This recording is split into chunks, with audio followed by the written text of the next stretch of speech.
नहमदुहु व नुसल्ली व नुसल्लिमु अला रसूलिही नबिय्यिल करीम। अम्मा बाद फ़अऊज़ु बिल्लाहि मिनश शैतानिर रजीम। बिस्मिल्लाहिर रहमानिर रहीम। क़ाल अल्लाहु तबारक व तआला फ़िल क़ुरआनिल मजीद, या अय्युहल्लज़ीना आमनू उद्खुलू फ़िस्सिल्मि काफ़्फ़ा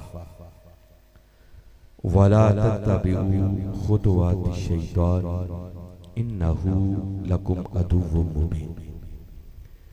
सदक़ल्लाहुल अज़ीम। काबिल सद एहतराम सदर मजलिस मोहतरम खान अब्दुल क़य्यूम खान साहिब, सदर तहरीक मिनहाजुल कुरान जिला नारोवा, और काबिल सद एहतराम जनाब मोहतरम राना तनवीर हुसैन साहिब, वाजिबुल एहतराम सैयद मुजाहिद फरहानुल हसन शाह साहिब, सदर तहरीक मिनहाजुल कुरान जिला नारोवा, मोहतरम सूफी नजीबुल्लाह साहिब, सदर तहरीक मिनहाजुल कुरान तहसील जफरवाल, मोहतरम मोहम्मद अहमद खान साहिब, सदर पाकिस्तान अवामी तहरीक डिवीजनल कायद पाकिस्तान अवामी तहरीक, मोहतरम मोहम्मद बाबर अशरफ, दीगर काबिल सद एहतराम उलमाए कराम, मशाइख़ इज़ाम, साहबज़ादगान, मुअज़्ज़ज़ मेहमानाने गिरामी, कायदीन तहरीक मिनहाजुल कुरान, और आज की इस निहायत ही बाबरकत नशिस्त में मौजूद जुमला ख़वातीन व हज़रात, अल्लाह रब्बुल इज़्ज़त का लाख लाख शुक्र है कि जिसने अपनी तौफीक के खास और हुजूर नबी अकरम सल्लल्लाहु अलैहि व आलिहि वसल्लम के नालैन मुबारक के तसद्दुक़ से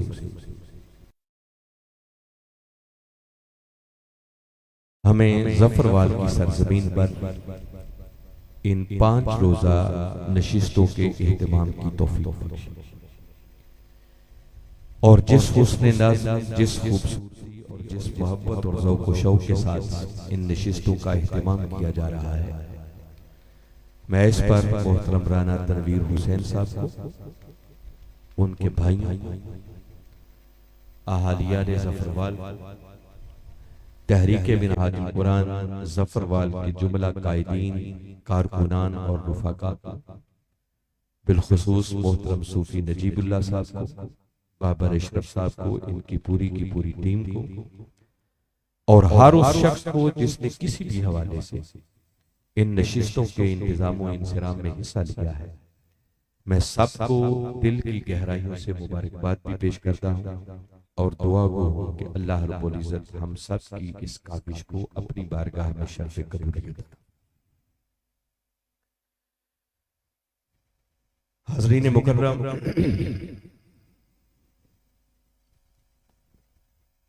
ज़फ़रवाल की सरज़मीन इन 5 रोज़ा नशिस्तों का इनेकात होना इंतहाई खुश आइंद बात है, और आज इन 5 रोज़ा नशिस्तों की मेरा ख्याल है ये चौथी नशिस्त है और कल इसकी आखिरी नशिस्त होगी। आज की इस नशिस्त में मुझे गुफ्तगू के उन्वान के तौर पर जो मौजू दिया गया है वो है निस्बत सहाबा व अहले बैत अलैहिमुस्सलाम।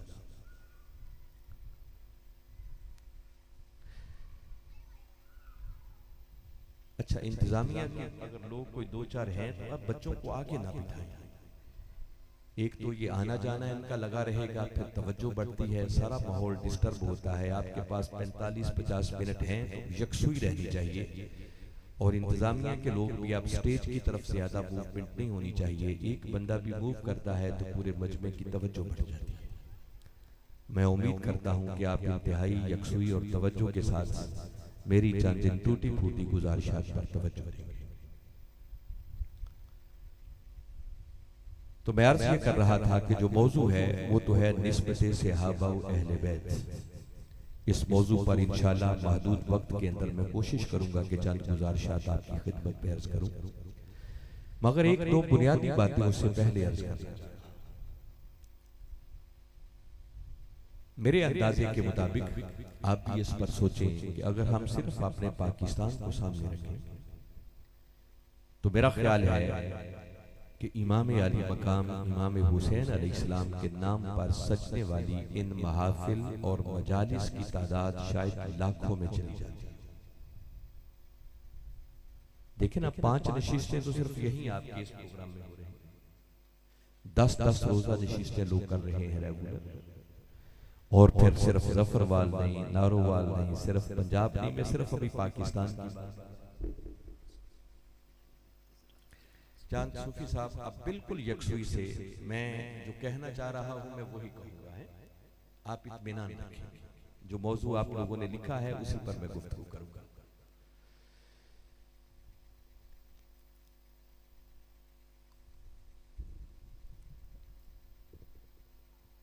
लाखों मजालिस होती हैं और अगर इन मजालिस और महाफिल पर खा वो अहले सुन्नत के प्लेटफार्म से हों या अहले तशय्युअ के प्लेटफार्म से, उन पर आने वाले अखराजात का अगर अंदाजा किया जाए तो शायद वो अखराजात करोड़ों में नहीं बल्कि अरबों में चले जाते। इल्ला माशाअल्लाह जो अच्छी महाफिल हैं वो हैं, उनका इनकार नहीं है, इस्तिस्ना हर जगह पर मौजूद होता है। मगर फीस माना अफसोस की बात यह है कि लाखों मजालिस होती हैं, अरबों रुपया खर्च होता है, मगर इन मजालिस से हुसैनी एक भी पैदा नहीं हो रहा। ये सोचने की बात है। लगता यूं है कि हमारी ये महाफिल और मजालिस एक रिवायत का शिकार होती चली जा रही है। हमारी इन नशिस्तों को हमारे लिए और हमारे बच्चों के लिए दरसगाह की हैसियत इख्तियार कर दी जाए। बिलउमूम मुहर्रम के दिनों में जब लोग टाइम लेते हैं और फिर खास तौर पर 10 मुहर्रम का दिन जब आता है, 9 मुहर्रम का दिन आता है, तो लोग टाइम लेते वक्त ये भी कहते हैं कि अल्लामा साहब आप तशरीफ लाएंगे तो हम चाहते हैं कि हमें खिताब के अंदर 10 मुहर्रम के दिन होने वाली शहादतों की वाक़यात सुनाएं। ये बताएं कि हजरत अब्बास के बाजू कैसे कलम, ओनो मोहम्मद के लाशें कैसे, हजरत कासिम की शहादत कैसे, मासूम अली असगर ने इमाम अली मकाम इमाम हुसैन अलैहिस्सलाम के हाथों में कैसे दम तोड़ा, 18 साल अली अकबर उनकी शहादत कैसे हुई, खुद इमाम अली मकाम इमाम हुसैन अलैहिस्सलाम ने अपनी जान कैसे जाने आफरीन के सुपुर्द की, फिर उसके बाद वो लूटा फूटा काफिला शाम और दमिश्क के बाजारों से होते हुए कैसे यजीद के पास वहां क्या हुआ और फिर किस तरह उस काफिले की मदीना वापसी हुई। लोग इन बातों में इंटरेस्टेड होते हैं और ये रिक्वेस्ट करते हैं कि इस पर खिताब किया जाए। अकीदे की एक बात याद रखें कि 10 मुहर्रम के दिन होने वाली शहादतों का जिक्र करना, एक गम की कैफियत पैदा करना और उन शहादतों के जिक्र को सुनकर फिर आंसू बहाना, ये सब कुछ अल्लाह की बारगाह में बतौर इबादत कबूल होता है। इसमें किसी शक की कोई गुंजाइश नहीं है। ये जोर दे के इसलिए कह रहा हूं कि मुझे मालूम है कि एक तबका ऐसा भी है जो कहते हैं कि शहादत पर गम कैसे, ये तो एक अजीम नेमत है, इस पर क्यों आंसू बहाए जाए। हम मुहर्रम में शादियां क्यों नहीं करते, क्यों शोक मनाया जाता है। ये एक अलग सब्जेक्ट है कि मैं सिर्फ इसी पर बात करता चला जाऊं, लेकिन मैं अपनी गुफ्तगू को बांटना नहीं चाहता। मैं इब्तिदान ये चंद बातें कर रहा हूं। मैंने सिर्फ एक जुमले में कह दिया कि करबला में होने वाली शहादतों को इस अंदाज में बयान करना बाज़ शिया हजरात के जाकिर और अहले सुन्नत के उलमा और मिनहाज कुरान के अंदर इंशाअल्लाह कल हमारे अल्लामा फयाज बशीर साहब तशरीफ ला रहे हैं, वो शहादतों का भी जिक्र करेंगे। तो अल्लाह ने बाज़ लोगों को ऐसा मलका दिया हुआ है कि वो एक ऐसा समा बांधते हैं कि सुनने वाले महसूस करते हैं कि जैसे करबला का मंजर अपनी आंखों से देख रहे हैं। एक गम की कैफियत बनती है, आंसू बहाए जाते हैं। खुद हुजूर शेखुल इस्लाम प्रोफेसर डॉक्टर मोहम्मद ताहिरुल कादरी मद्दाजिल्लाहु अलैहि आपके खिताबात के अंदर भी शहादत के वाकयात का बयान होता है। आप खुद रोते भी हैं, सुनने वालों को भी रुलाते हैं। तो ये सब कुछ अकीदतन याद रखें कि अल्लाह की बारगाह में बतौर इबादत कबूल होता है। कोई पूछे कि कोई दलील, तो इस पर इससे बड़ी दलील और क्या हो सकती है कि शहादत हुसैन पर गम का इजहार करना और शहादत हुसैन का तसव्वुर करके आंसू बहाना कि खुद सुन्नत मुस्तफा है। ये खुद कमली वाले आका सल्लल्लाहु अलैहि वसल्लम की सुन्नत है और नबी की सुन्नत पर अमल करना ही हकीकत में इबादत होता है। ये शहादत अभी हुई नहीं थी। हमारे आका सल्लल्लाहु अलैहि वसल्लम फकत इस शहादत का तसव्वुर करके आंसू बहा दिया। इमाम अली मकाम इमाम हुसैन अलैहिस्सलाम की विलादत हुई। मेरे आका सल्लल्लाहु अलैहि वसल्लम तशरीफ लाए। हजरत उम्मे फज़ल रज़ियल्लाहु तआला अन्हा ने आपके नवासे को आपके हाथों में दिया और थोड़ी ही देर के बाद जब पलट कर देखा आपकी आंखों से आंसू झरे। अर्ज करने लगे कि या रसूल अल्लाह सल्लल्लाहु अलैहि वसल्लम, खुशी का मौका है, अल्लाह ने नवासा अदा किया, मगर आपकी आंखों में आंसू कैसे? मेरे आका सल्लल्लाहु अलैहि वसल्लम फरमाने लगे कि उम्मे फज़ल, तुम्हें क्या खबर है कि एक वक्त आएगा जब मेरी ही उम्मत के बाज़ बदबख्त मेरे इस नवासे को करबला के मैदान में शहीद कर। आका सिर्फ इस शहादत का तसव्वुर करके आंसू। तो मैंने बुनियादी बात ये अर्ज की है कि इस तरह का बयान करना, सुनना, आंसू बहाना ये इबादत से कम नहीं है। मगर मैं आपसे एक सवाल करना चाह रहा हूं कि कभी ठंडे दिल से सोचें कि मैदान करबला में इमाम अली मकाम इमाम हुसैन अलैहिस्सलाम ने जो इतनी अजीम कुर्बानी दी, अपना सब कुछ ही राह खुदा में कुर्बान कर दिया, तो क्या उनकी इस कुर्बानी का मकसद ये था कि साल के बाद जब पलटकर मुहर्रम के दिन आए तो मेरे नाना की उम्मती जमा हो जाए, मिल बैठे और हमारी शहादतों की कहानियां सुने, सुनाएं, रोएं, धोएं, आंसू बहाएं और न्याज खा के बस घर चले जाए? क्या ख्याल है? इसलिए कुर्बानियां दी थी? जी, दिल मानता है, मकसद ये नहीं था। वो अलग बात कि जो ऐसा तज़किरा भी करे कि जिससे आंखों से आंसू निकल आए, अल्लाह उस पर भी अजर अता करता है। मगर उनकी कुर्बानियों का मकसद ये 10 दिन के लिए सिर्फ रोने धोने के लिए बिठाना मकसद नहीं था। इमाम अली मकाम इमाम हुसैन अलैहिस्सलाम ने मैदान करबला में इतनी बड़ी कुर्बानियों की तारीख रकम करके इस उम्मत को जीने का गुर सिखाया है।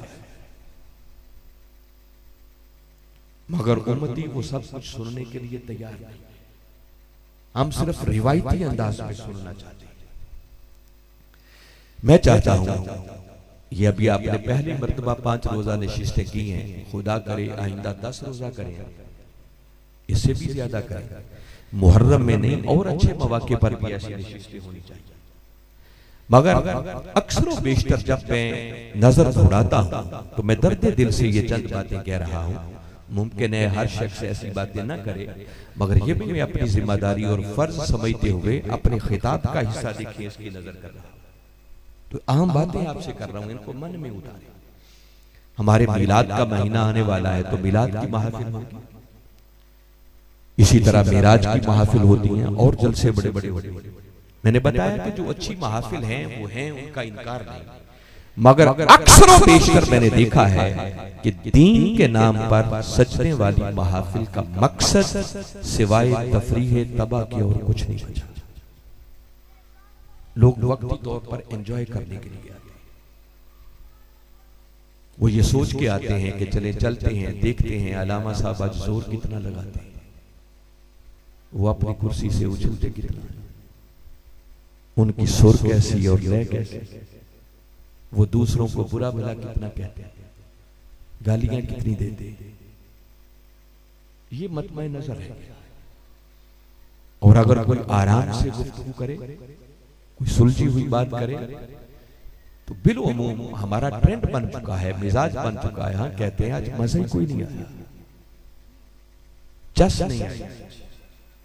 याद रखें, इल्म जोर जोर से बोलने का नाम नहीं है। इल्म दूसरों को बुरा भला कहने का नाम नहीं है। इल्म सुर और लय का नाम है। सुर अच्छी चीज है, लय बड़ी अच्छी चीज है, बशर्ते कि वो मन से निकले। हमारी सुरों का मकसद भी कुछ और बन गया है। तो पहली बात तो दर्द दिल से ये कह रहा हूं कि जब कभी ऐसी महफिल में, ऐसी नशिस्तों में आए तो तमाशाई बनकर नहीं आए। घरों से बावजू होकर आए, अच्छे कपड़े पहनकर आए, सरों को ढांप कर आए और अल्लाह की बारगाह में एक दुआ करके आए कि मौला तेरे दीन के नाम पर सजने वाली महफिल में जा रहा हूं, मेरे संवरने का कुछ सामान कर देना। हमारी इन नशिस्तों को आज सरे नौ मुनज़्ज़म करने की जरूरत है। इनको नतीजा खेज और फ्रूटफुल बनाने की जरूरत है, ताकि हमारी नस्लें कुछ सीखें। इल्म इस चीज का नाम है कि आपकी गुफ्तगू सुनकर किसी का अकीदा समझे, किसी का अमल समझे, और सारी सारी रात के जलसे हों, तकरीरें हों और बदले कोई ना, तो उस तकरीर का कोई फायदा नहीं। और मुझे बताएं, क्या ऐसा नहीं होता कि हम जब आका के मिलाद पाक की महफिल करते हैं तो सारी सारी रात नाते पढ़ते हैं, सुबह जाकर फजर की नमाज भी कोई नहीं पढ़ता? क्या फायदा उस महफिल का जिसने फजर की नमाज भी आपकी करा? तो हाज़रीन मुकर्रम, अपनी जिंदगियों में तब्दीली लाने की जरूरत है। जिंदगी में कोई लम्हा तो ऐसा आना चाहिए कि जब बुराई की तरफ उठते हुए कदम रुक जाएं और नेकी की तरफ बढ़ना शुरू हो जाए। और फिर बिलखुसूस जब इस उन्वान से आप मजालिस और महफिल करते हैं तो गौर करना चाहिए कि जहां हम उनकी अज़मत की बात सुनकर खुश होते हैं, उनके फजाइल की बात सुनकर खुश होते हैं, तो तवज्जो देनी चाहिए कि उन्होंने इतनी बड़ी कुर्बानी देकर हमें मैसेज क्या दिया, पैगाम क्या दिया। आने वाले उलमाए कराम को मेजबान बैठकर पहले प्लानिंग करें कि हमने उनको मौज़ूआत क्या दिया। ये ना हो कि हर बंदा एक ही बात आके सुना के चला जाए। उनको मौज़ूआत दें, सब्जेक्ट्स दें, हर बंदा डिफरेंट एंगल से आकर आपकी रहनुमाई के लिए, बच्चों की तरबियत के लिए कुछ ना कुछ डिलीवर करें। मैं उम्मीद करता हूं कि आइंदा इस पर और ज्यादा तवज्जो दी जाएगी और इसको बेहतर से बेहतर बनाने की कोशिश की जाएगी। आज की इस नशिस्त में मुझे स्टेज पर बैठने के बाद दो लोगों ने आकर फिर मेरे कान में कहा कि अल्लामा साहब, ठीक है आपका मौजू है, मगर हम चाहते हैं कि अहले बैत की बात ज्यादा होनी चाहिए। मैंने एक बात बड़े आराम से सुन ली, दूसरी बार फिर सूफी नजीबुल्लाह साहब ने आकर इतना बच्चा मैं भी नहीं हूं कि किस उन्वान से महफिल हो रही है। तो सुने मैं क्या कहना चाह रहा था। अगर मैं कोई और भी साथ जिक्र मिलाता हूं तो आप यूं समझे वो भी अहले बैत ही का जिक्र है। अपने सीनों को बड़ा खुला रखना चाहिए, दिलों को बड़ा ओपन रखना चाहिए। मेरा ताल्लुक अल्हम्दुलिल्लाह मिनहाजुल कुरान से, और मेरी जिंदगी का सबसे बड़ा फख्र ये है कि मुझे वक्त के मुजद्दिद और वक्त के शेखुल इस्लाम के कदमों से निस्बत है। और वो हस्तियां हैं जिन्होंने इस सदी में पूरी दुनिया को इल्म की खैरात कर दी है। आपके पास तो वक्त भी बड़ा महदूद है, शायद 40 मिनट भी ना बचे जो मैंने गुफ्तगू करनी है। और एक ऐसी महफिल और मजालिस के लिए वक्त थोड़ा खुला रखा गया। आपने ऐसा टाइम रखा है कि उधर ईशा की अजान होगी, आपका मजमा डिस्टर्ब हो जाएगा। आपने लाखों रुपए खर्च किए, तो कम से कम इतना वक्त तो होना चाहिए कि आने वाला अपने मौजू को अच्छे तरीके से आप तक पहुंचा सके। कोई बात नहीं, अगर एक हफ्ता ईशा की नमाज आधा घंटा आप आगे कर लेंगे तो कौन सी क़यामत आ जाए। ईशा की नमाज के लिए बड़ा वक्त होता है। तो इन सब चीजों पर आइंदा आपने तवज्जो देनी है। ये भी जरूरत है कि कोई आप लोगों को बताए, मगर आने वालों को बिलउमूम इन चीजों से गर्ज नहीं होती। वो समझते हैं बस डंग तो बना है, जाकर अपनी हाजिरी लगवानी है, हाजिरी लगवाओ और बस छुट्टी। तो माजरत के साथ अगर किसी पर ये मेरी बातें गरां गुजरी हों, मगर मैं जरूरी समझता था कि चंद ऐसी बातें की जाएं। ये भी मैंने बहुत शॉर्ट की हैं, इसके अलावा बहुत कुछ कह। आज की इस नशिस्त में गुफ्तगू के उन्वान के तौर पर जो एक आयत करीमा मैंने तिलावत की है, उस आयत में अल्लाह रब्बुल इज्जत ने खिताब ईमान वालों से और बात यूं शुरू की, फरमाया या अय्युहल्लज़ीना आमनू, ऐ ईमान वालों। आइंदा के लिए ये बात ज़हनों में बिठा लें कि जब कभी भी कुरान की कोई ऐसी आयत पढ़े, कोई पैगाम सुने जिसमें बारी ताला इब्तिदा ईमान वालों से मुखातिब होकर कर रहे हैं, तो वहां आपकी कैफियत यूं बननी चाहिए, इस रंग में डूबकर पढ़ा और सुना करें कि यहां बारी ताला खिताब मुझसे कर रहे हैं। इस वक्त ईमान वाला उसको 14 सदियां पीछे ना ले जाए। कुरान हमारे आका सल्लल्लाहु अलैहि वसल्लम का जिंदा मुजिजा है। तो आज अगर बारी ताला फरमा रहे हैं या अय्युहल्लज़ीना आमनू, ऐ ईमान वालों, तो यूं समझें कि बारी ताला ज़फरवाल की सरजमीन पर इस होने वाली मजलिस के अंदर बैठे हुए ईमान वालों से खिताब कर रहे हैं कि ऐ 14 सदियां बाद कलमा पढ़ के दायरा ईमान में आ जाने वालों, अगर कलमा पढ़ के तुम दायरा ईमान में आ ही गए हो तो क्या करो, उदखुलू फिस्सिल्मी काफा, तो आओ फिर आप इस्लाम में भी पूरे के पूरे दाखिल हो जाओ। बारी ताला ने ईमान वालों को हुक्म दिया और इस्लाम में पूरे का पूरा दाखिल होने का। अब अल्लाह रब्बुल इज्जत का ये हुक्म देना इस बात की तरफ मुतवज्जे कर रहा है कि अल्लाह की जात आलिमुल गैब है, वो माजी भी जानते हैं, हाल भी जानते हैं, मुस्तकबिल भी जानते हैं। तो अल्लाह को ये बात मालूम होगी कि एक दौर आएगा, वक्त आएगा, लोग अपनी अपनी मर्जी का इस्लाम लाएंगे, इस इस्लाम के टुकड़े टुकड़े कर देंगे, इसके हिस्से बखरे कर देंगे, और जिसके मिजाज को जितना पसंद आएगा उतना दीन को लेकर बस उसी पर इक्तिफा करके बैठेगा और यही समझेगा कि यही कुल दीन है, यही कुल ईमान है। बारी ताला ने इस चीज को देखते हुए फरमाया कि ऐ ईमान वालों, अगर कलमा पढ़ के तुम दायरा ईमान में आ ही गए हो तो फिर इस्लाम के हिस्से बखरे ना करो, इसके टुकड़े टुकड़े ना करो, इसके एक एक हिस्से को थाम के ना बैठो, अपनी अपनी मर्जी का इस्लाम ना लो, बल्कि अगर कलिमा पढ़ लिया है तो फिर आओ अब पूरे के पूरे इस्लाम में दाखिल हो जाओ। वला तत्तबिऊ खुतवाति शैतान, और शैतान के नक्शे कदम पर न चलो, इन्नहु लकुम अदुव्वुम मुबीन, बेशक वो तुम्हारा खुला दुश्मन है, वो कभी भी नहीं चाहता कि तुम इस्लाम में पूरे के पूरे दाखिल हो जाओ। उसने कसम खाई हुई है कि जो इस्लाम की तरफ मुतवज्जे होगा, हिदायत की राह पर चलने की कोशिश करूंगा, उसको पूरा पूरा गुमराह करने की कोशिश करूंगा। और मैं वो ये नहीं चाहेगा, उसके पीछे नहीं लगना। अगर कलिमा पढ़ लिया है तो करने का काम ये है कि अपनी मर्जी का इस्लाम नहीं लेना, बल्कि जो इस्लाम तुम्हें दिया गया है बस उसमें पूरे के पूरे दाखिल हो जाओ।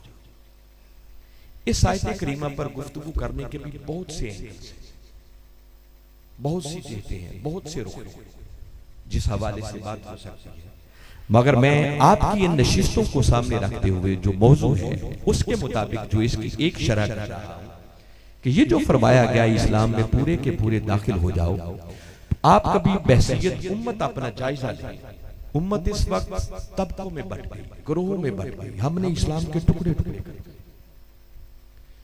कलिमा पढ़ने वालों का एक हिस्सा वो है जिन्होंने सिर्फ तौहीद ही के साथ अपने ताल्लुक को कुल दीन और ईमान बना लिया।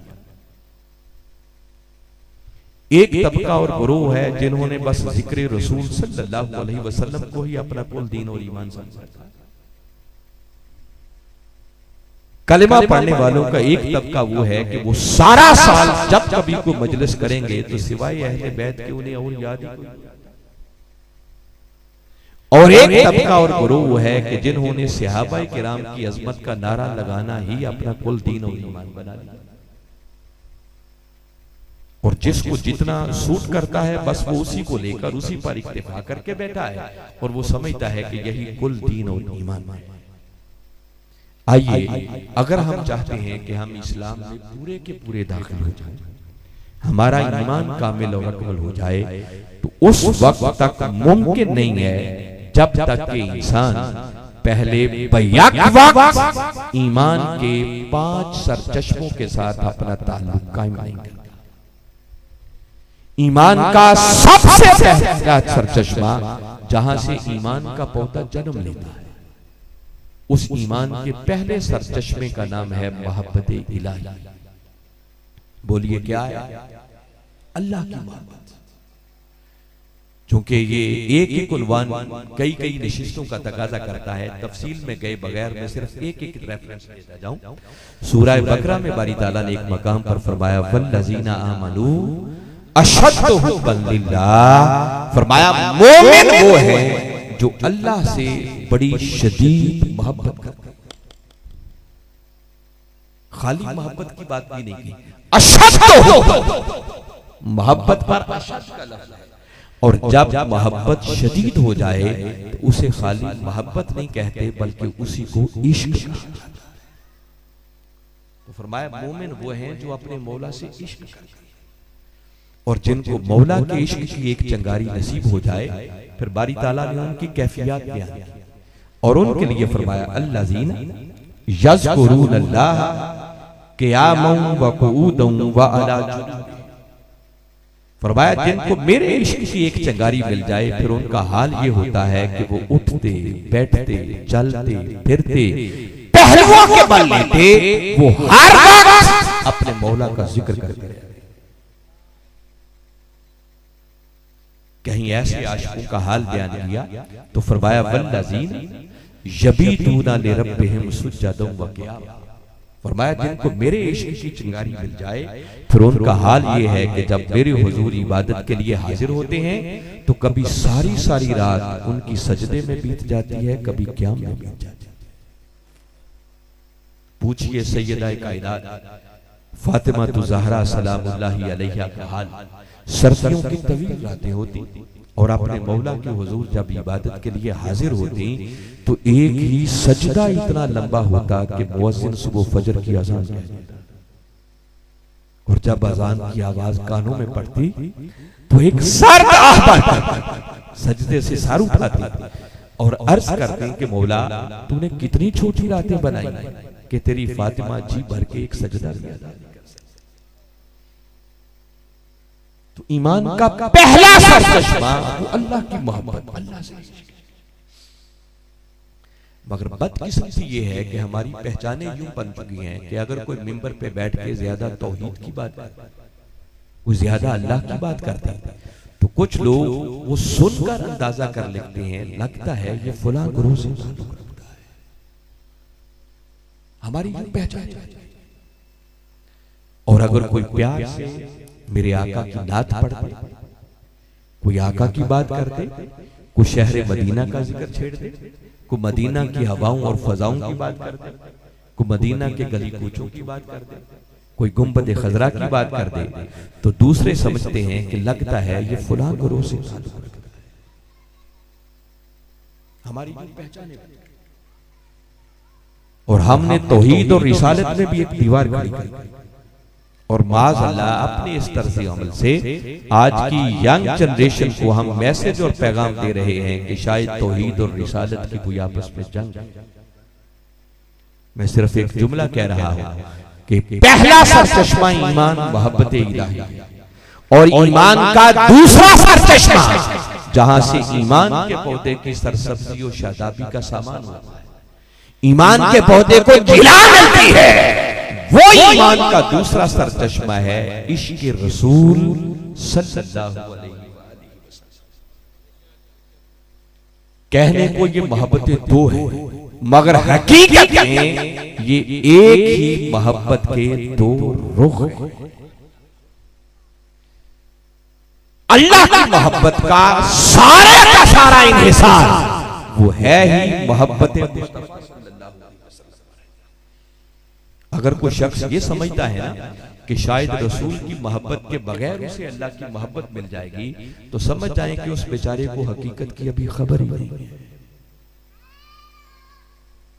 बारी ताला ने कुरान पाक में इरशाद फरमाया फरमाया कुल, महबूब अपनी मीठी मीठी जुबान से इरशाद फरमा दो, इन कुंतुम तुहिब्बूनल्लाह, लोगों अगर अल्लाह से मोहब्बत करना चाहते हो तो क्या करो, फत्तबिऊनी, आओ पहले मुझ मुस्तफा की इत्तिबा करो,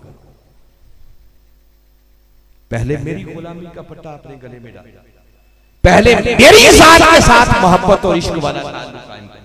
फरमाया जब मेरे कदमों के निशानों को तुम अपना किबला और काबा बना लोगे, मेरी इत्तिबा के दायरे में आ जाओगे, मेरी जात से मोहब्बत और इश्क वाला ताल्लुक कायम कर लोगे, तो फरमाया युहिब्बुकुमुल्लाह, फिर अल्लाह खुद तुम्हें अपना महबूब बना लेगा। अल्लाह खुद तुमसे मोहब्बत करना है। तो अल्लाह की मोहब्बत का सारे का सारा इन्हिसार वो मोहब्बत मुस्तफा सल्लल्लाहु अलैहि वसल्लम। ये अलग सब्जेक्ट है कि मैं इसी पर बात करता चला जाऊं। मैं सिर्फ बुनियादी बातें आपके सामने रख रहा हूं ताकि एक मुकम्मल मजमून आप तक पहुंचे। इसी तरह हाज़रीन मुकर्रम, ईमान का तीसरा सरचश्मा वो है मोहब्बत अहले बैत अलैहिमुस्सलाम, और ईमान का चौथा सरचश्मा वो है मोहब्बत सहाबा किराम रिज़वानुल्लाह अलैहिम। मगर बदकिस्मती से जिस तरह पहली दो मोहब्बतों में एक तफरीक पैदा कर दी गई, उसी तरह इन बाद वाली दो मोहब्बतों में भी एक दरार पैदा कर दी गई, एक दीवार खड़ी कर दी। उम्मत का एक तबका सिर्फ सहाबाए किराम की अज़मत की बात करने, और मैंने अपनी आंखों से देखा है। झंग में मुझे कोई 3-3.5 साल रहने का मौका मिला, तो वहां ऐसे लोग भी हैं कि 10 मुहर्रम का दिन होता है और उस दिन भी जब वो कोई जलसा करते हैं तो उसका उन्वान होता है अज़मत सहाबा। ये मैंने अपनी आंखों से जलसे देखे। 10 मुहर्रम के दिन अगर कोई अज़मत सहाबा का जलसा रखता है ना, तो याद रखें वो सहाबाए किराम की अज़मत बयान नहीं करना चाहता, बल्कि जो सीना अहले बैत के बुग़्ज़ से भरा हुआ है ना, उस बुग़्ज़ का इजहार करना चाहता है। ये जुल्म है, ये ज़ियादती है। सहाबाए किराम की अज़मत की बात करना, उनकी ताज़ीम करना, ये हमारा ईमान है। हमारे लिए तो वो जर्रे भी काबिल ताज़ीम है जो मेरे आका के नालैन को छू गए। आप कभी कभी कहते हैं ना कि सर पे रखने को जो मिल जाए नाले पाके हुजूर, तो फिर कहेंगे कि हाँ ताजदार हम। हमारे लिए तो आका के जोड़े, आका के नालैन, उन नालैन से लगने वाले जर्रे, वो भी हमारे सरों का ताज, आंखों का सुरमा। तो बाबा वो सहाबाए किराम रिज़वानुल्लाहि अलैहिम अजमईन जिनको आका के विसादत से ईमान की दौलत मुयस्सर, जिन्होंने आका के वद्दुहा मुखड़े को तका, फिर आका की मजलिस में बैठते रहे, आका के वद्दुहा मुखड़े को तकते रहे, उनकी जुबान मुबारक से निकलने वाली मीठी मीठी बातों को सुनते रहे, अपनी आंखों से आका के मोजज़ात का नजारा करते रहे, और आका के दीन की सरबलंदी के लिए अपना तन मन धन सब कुछ कुर्बान करते रहे। और जिनको बारी ताला ने खुद कुरान के अंदर अपनी रजा का परवाना अता कर कि मैं उनसे राजी हो गया और अब अजर ऐसा अता करूंगा कि उस अजर को पाकर वो मुझसे राजी हो जाए। तो मुझे बताएं, ऐसी हस्तियों की ताजीम हमारे ईमान का हिस्सा क्यों नहीं? तो सहाबाए किराम की अजमत से इनकार नहीं है। जुल्म उस वक्त होता है जब सहाबाए किराम की अजमत की आड़ में दिलों में अहले बैत का बुग़्ज़ पाला जाता है। और दूसरा उम्मत का तबका वो है कि जो अहले बैत की मोहब्बत का दम भरते हैं, अहले बैत की मोहब्बत का नाम लेते हैं, सारा साल उनकी मजालिस अहले बैत के उन्वान से होती है। तो भाई अहले बैत की मोहब्बत भी हमारा ईमान है। मैं बड़ा बामाना जुमला कह रहा हूं, कुरान और हदीस का निचोड़ दे रहा हूं।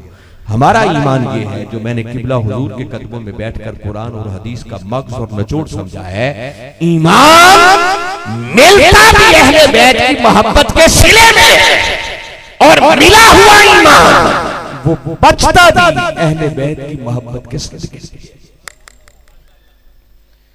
अहले बैत की मोहब्बत के बगैर ना ईमान मिलता है, ना मिला हुआ ईमान बचता है। तो उनकी मोहब्बत से तो इनकार नहीं है, मगर जुल्म उस वक्त होता है जब अहले बैत की मोहब्बत की आड़ में सहाबाए किराम को गालियां बकी जाती हैं। उनकी बेअदबी की जाती है, उनकी गुस्ताखी की जाती है। ये जुल्म और ज़ियादती। और आपने इस तरह अमल से आज की नौजवान नस्ल को हम ये गलत मैसेज और पैगाम दे रहे हैं कि माज़ अल्लाह शायद सहाबा और अहले बैत की कोई आपस में जंग थी, कोई चर्चा नहीं थी। आइए आज थोड़ी देर के लिए रुक कर आपको बताना चाहता हूं कि सहाबा कौन थे और अहले बैत कौन थे, उनका आपस में ताल्लुक क्या था। एक मौका पर किबला हुजूर ने बड़े खूबसूरत लफ्जों में ये बात समझाई और आपने फरमाया कि याद रखें बात बड़ी सादा सी थी। घर एक था, दर एक था और वो था दरे रसूल सल्लल्लाहु अलैहि वसल्लम। वो था हमारे आका का घर, वो था महबूब खुदा का घर। फर्क सिर्फ इतना था कि कुछ लोग वो थे जो उस घर की चार दीवारी के अंदर रहते थे। वो जो अंदर रहते थे उनको आज हम अहले बैत के नाम से याद करते हैं। और कुछ वो थे जो हम 24 घंटे उस घर का तवाफ करते रहते थे, उस घर के गिर्द चक्कर लगाते रहते थे, उन घर वालों की खिदमत और नौकरी के लिए तैयार रहते थे। वो जो हर वक्त उस घर का तवाफ करते रहते थे, उनको आज हम सहाबाए किराम के नाम से याद करते हैं। अहले बैत वो थे हसनैन करीमैन अलैहिस्सलाम, छोटे शहजादे थे। अरब का तपता हुआ सहरा होता, कभी पीने के लिए पानी मुयस्सर ना आता तो हमारे आका सल्लल्लाहु अलैहि वसल्लम वमा यंतिकु अनिल हवा वाली जुबान अक़दस उन शहजादों के मुंह में डाल देते और वो शहजादे अपने नाना की जुबान अक़दस चूस कर अपनी प्यास बुझा लिया। ये अहले बैत है कि पानी ना मिलता तो मेरे आका की जुबान अक़दस चूस कर प्यास बुझा लिया। और सहाबाए किराम वो थे कि जब कभी भूख लगती, खाने को कुछ ना मिलता तो फकत आका के वद्दुहा मुखड़े की जियारत करते तो भूख खत्म हो जाती। एक रात की बात है, हर कोई अपने घर में आराम कर रहा है, आधी रात बीत चुकी है। अचानक मेरे आका सल्लल्लाहु अलैहि वसल्लम घर से बाहर तशरीफ लाए। बाहर जो निकले तो देखा दरवाजे पर सैयदना अबू बकर सिद्दीक रज़ी अल्लाह ताला। पूछा अबू बकर हर कोई घर में आराम कर रहा है, तुम इस वक्त खड़े क्या कर रहे हैं? अर्ज करने लगे आका 3 दिन से खाने को कुछ नहीं मिला था, भूख सता रही थी, इधर आ निकला कि अपने आका के घर के दरो दीवार देखूंगा तो भूख खत्म हो जाएगी। ये निस्बत थी, ये देखिए ना, जब आप कहते हैं अहले बैत तो अहले बैत का लफ्जी माना है घर वाले। बोलिए क्या माना है? जब आप कहते हैं घर वाले तो जहन में एक फितरी सा सवाल उभरता है कि भाई किसके घर वाले? तो जवाब होगा भाई रसूल के घर वाले। उनको मेरे आका के घर की निस्बत मिली तो अहले बैत बन गए। और जब आप कहते हैं सहाबी तो सहाबी का लफ्जी माना है सोहबत वाला। बोलिए क्या माना है?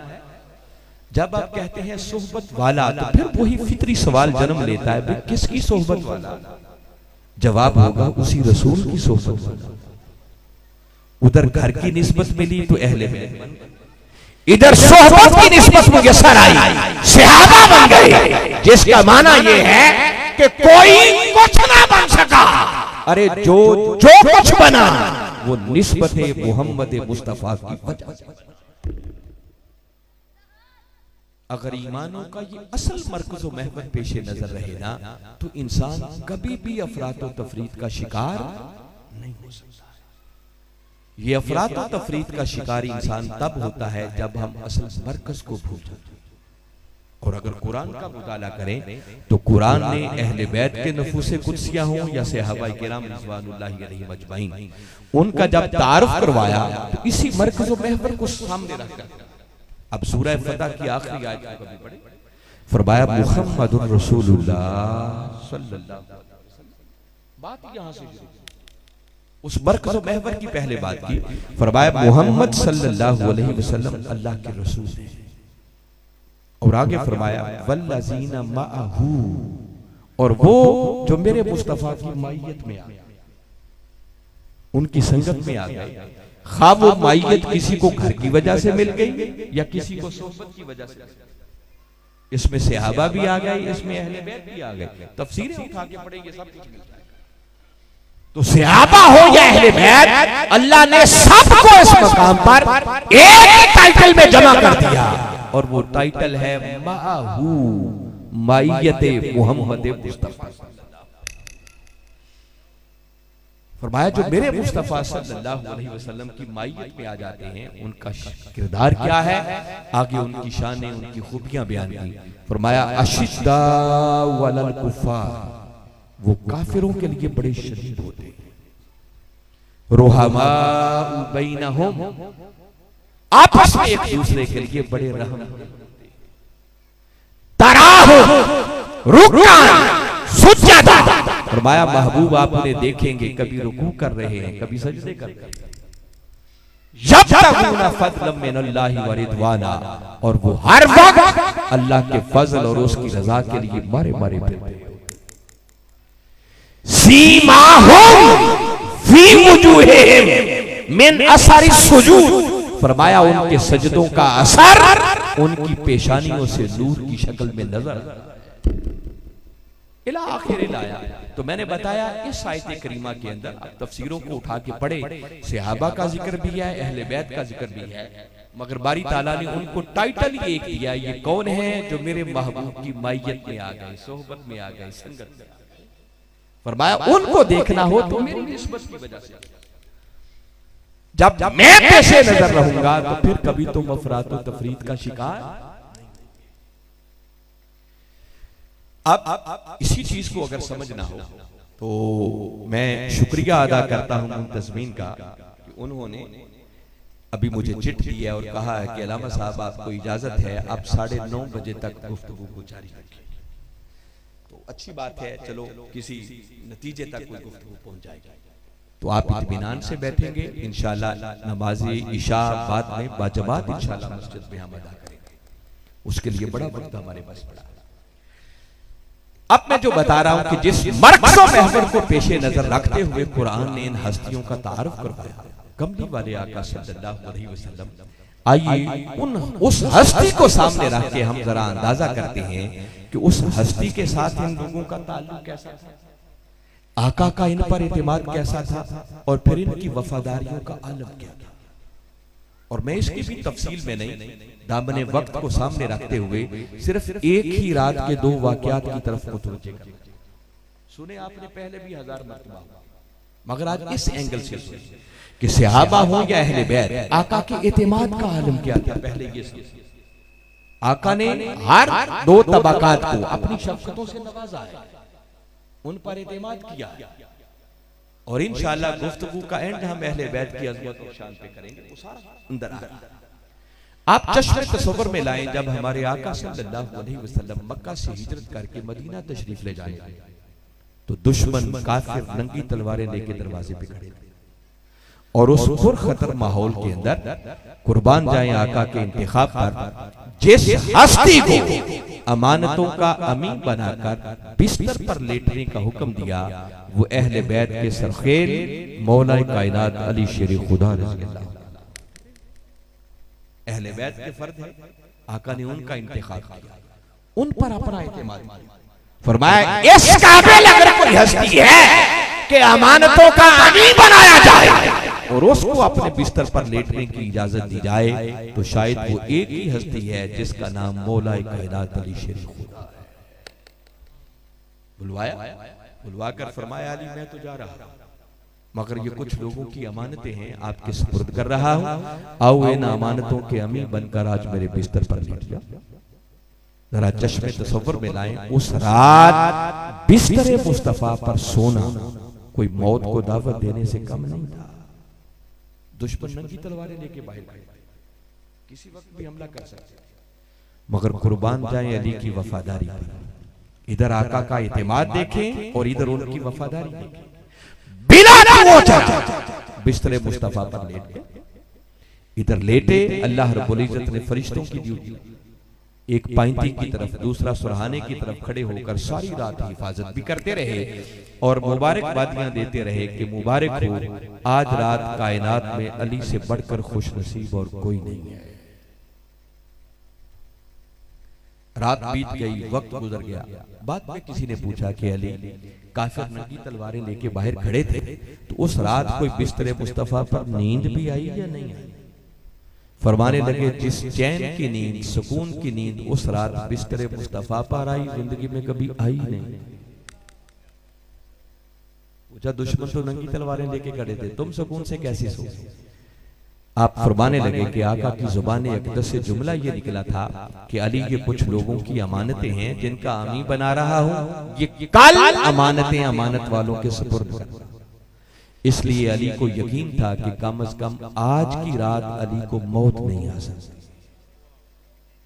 अगर मौत आ जाती, कल ना आती, अमानतें अमानत वालों के सुपुर्द ना होती, किरदार मुस्तफा की चादर पे धब्बा आ जाता और अल्लाह को ये कभी गवारा। इसलिए सुकून से सो गया कि कम से कम आज की रात मौत नहीं आ सकती। तो अहले बैत के फर्ज है, आका ने इंतखाब किया, उन पर एतमाद किया और उन्होंने वफादारी की हद कर दी। और आगे हद ये देखें कि अल्लाह रब्बुल इज्जत ने अली की इस वफादारी को कुरान का हिस्सा बनाया। कुरान की आयत उतर आई, वमिनन नास मैं यशरी नफ्सहु इब्तिगा मर्दातिल्लाह। फरमाया, लोगों में से कुछ ऐसे भी हैं जो अल्लाह की रजा की खातिर अपनी जानों का भी सोचते हैं। ये अली की उस वफादारी को बयान किया। अब रात हुई है, उसी रात का दूसरा वाकया बयान कर रहा है। मेरे आका ने घर बिस्तर पर लेटने के लिए अहले बैत के फर्द का इंतखाब किया और जब घर से निकले तो घर से निकलकर जिस हस्ती के दरवाजे पर मेरे आका जलवा अफरोज हुए तशरीफ ले गए, वो सहाबाए किराम के फर्द सैयदना सिद्दीक़ अकबर रज़ी अल्लाह तआला अन्हु। कुर्बान जाएं अबू बकर के मुकद्दर पर। हमारी जिंदगी बीत जाती है कि कभी ख्वाब में एक झलक होती। क्या शान, क्या मुकद्दर होगा उनका कि जिनके दरवाजे पर मेरे आका खुद तशरीफ ले गए। बस आका की अबरू का इशारा देखा, अबू बकर सफर के लिए चल पड़े। अगर बिस्तर मुस्तफा पर सोना मौत को दावत देने से कम नहीं था, तो उस रात मेरे आका के साथ सफर पर निकलना भी कोई मौत को दावत देने से कम। देखे ना आका ने कैसे तकसीम की। एक अहले बैत के फर्द का इंतखाब किया, दूसरा सहाबाए किराम के फर्द का इंतखाब किया। किताबें भरी पड़ी है। जब गौरे सौर की तरफ जा रहे थे ना, तो जाने का मंजर लोगों ने लिखा। वो कहते हैं कि सैयदना सिद्दीक़ अकबर कभी दौड़ के आगे हो जाते, कभी पीछे हो जाते, कभी दाएं हो जाते, कभी बाएं हो जाते, दीवाना वार तवाफ करते हुए आका को लेके आगे बढ़े। मेरे आका ने पूछा, अबू बकर कभी ऐसा नहीं हुआ, आज आराम से क्यों नहीं चलते? कभी आगे आते हो, कभी पीछे जाते हो, कभी दाएं बाएं होते हो। अर्ज करने लगे, आका दुश्मन पीछे लगा हुआ है। जब मुझे गुमान गुजरता है कि कहीं आगे से हमला आवर ना हो जाए, दौड़ के आगे आ जाता हूं कि जान जाए तो अबू बकर की जाए, मेरे मुस्तफा को कोई तकलीफ ना पहुंचे। आका पीछे का ख्याल आ जाता है, पीछे आ जाता हूं, दाएं बाएं की तरफ ध्यान जाता है, दाएं बाएं हो जाता हूं ताकि नुकसान हो तो अबू बकर का हो, मेरे मुस्तफा का बाल भी बिका। हत्ता के गारे सौर आ गए। गारे सौर में दाखिल होने का जब वक्त आया तो अर्ज करने लगे, आका आज गार में पहले आप नहीं जाएंगे, पहले अबू बकर जाएगा। जो कभी आगे नहीं बढ़े आज खुद कह रहे हैं आका पहले अबू बकर जाए। भाई क्यों?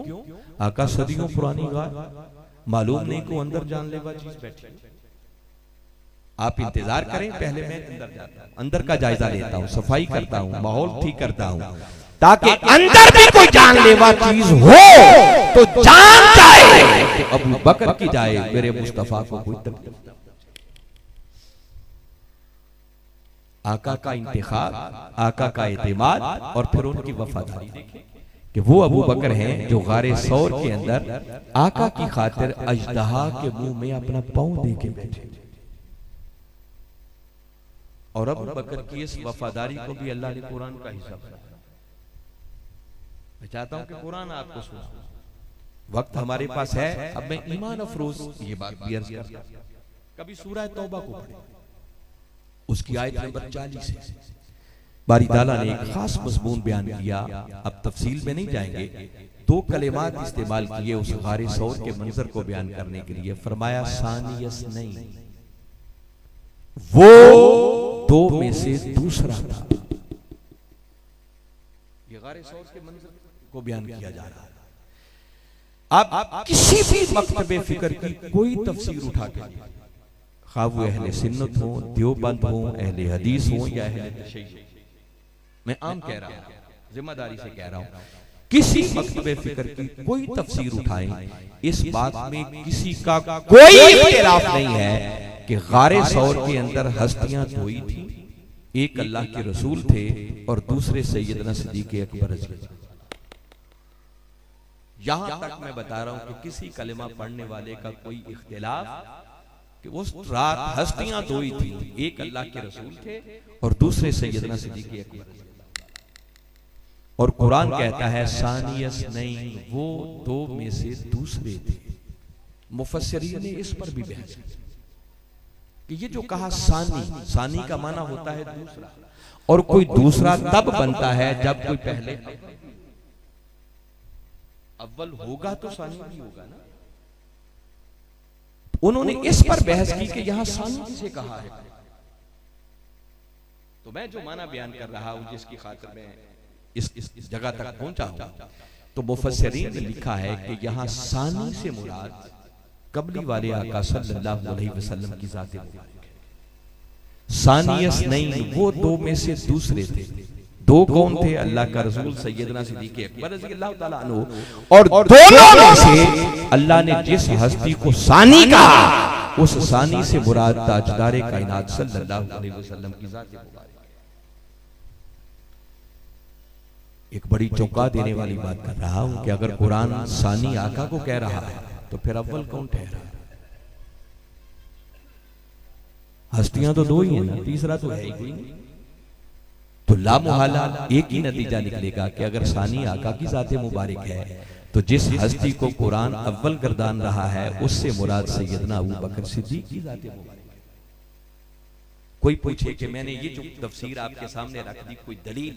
मैंने बताया तफसीलात में नहीं, मैं बड़ा आसान करके कुरान आप तक पहुंचा रहा। आइए इन कलिमात के सियाक और सिबाक पर थोड़ा सा गौर करें। आयत शुरू यूं हो रही है, बारी ताला ने बात क्यों की? फरमाया इल्ला तंसुरूहु।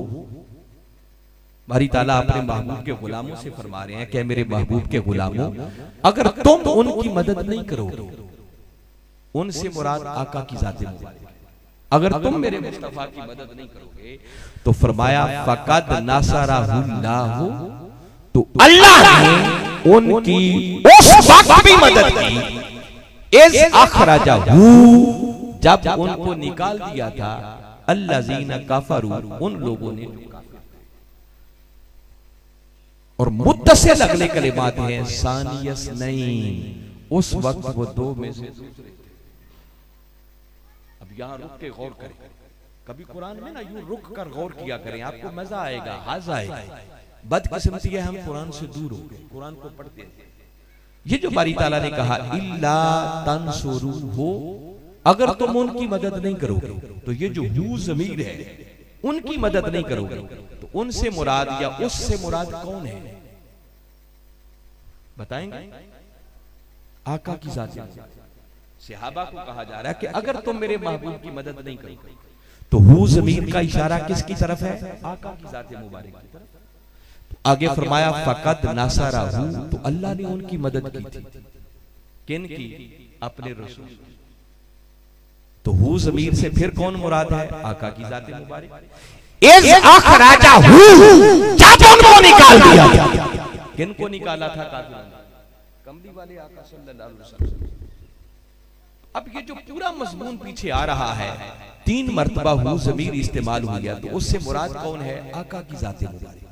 और अभी इन मुकामात में जितना मज़मून का मैं तर्जुमा कर रहा हूं, कहीं सैयदना सिद्दीक़ अकबर का जिक्र आया? अभी कहीं जिक्र नहीं है। अगर तुम मेरे महबूब की मदद नहीं करोगे, तो अल्लाह ने उनकी उस वक्त भी मदद की जब काफिरों ने उन्हें मक्का से निकलने पर मजबूर कर दिया। मक्का से तो अभी तक जिक्र जिस हस्ती का है वो आका की जात मुबारक है। और मुत्तसिल आगे कहा सानियस नहीं, वो दो में से दूसरा था। तो जब कहा वो दो में से दूसरा था तो वो से मुराद वही होगा जिसका जिक्र पीछे। अभी अबू बकर की तो बात ही शुरू नहीं हुई, वो तो शुरू ही इस्नाइन से जाकर। मेरी बात समझ आ रही है? मैं चाहता हूं कि बात आपके मन में उतरे, समझ आ जाए। तो मैं दलील भी कुरान से दे रहा हूं कि मुफस्सिरीन ने ऐसे इसका माना नहीं किया कि सानी से मुराद आका की जाते मुबारक है। वो कहते हैं कुरान का मजमून बता रहा है। और इससे आगे आ जाए, फिर आगे कहा इज़ यक़ूलु लिसाहिबिही, सानियस नहीं इज़ हुमा फिल गार, इज़ यक़ूलु लिसाहिबिही, जब वो अपने साहिब अपने साथी से फरमा रहे थे। तो कौन फरमा रहे थे? आका अबू बकर सिद्दीक से कह रहे थे ला तहज़न, सिद्दीक गम न कर, इन्नल्लाह मअना, बेशक अल्लाह हमारे साथ। आगे भी जिक्र आका का आया, मगर अब साथ अबू बकर की बात शुरू हो गई। तो भाई वो जो पीछे माहौल आ रहा है और आगे आयत का मजमून बता रहा है, तो यहां सानी से मुराद अर्जा माना जो लिया गया है मुफस्सिरीन के यहाँ, उससे मुराद एक ही जात है और वो सैयदना, वो ताजदार कायनात वसल्लम की जात है। सवाल पैदा होगा कि अगर सानी आका है तो फिर अव्वल कौन होगा?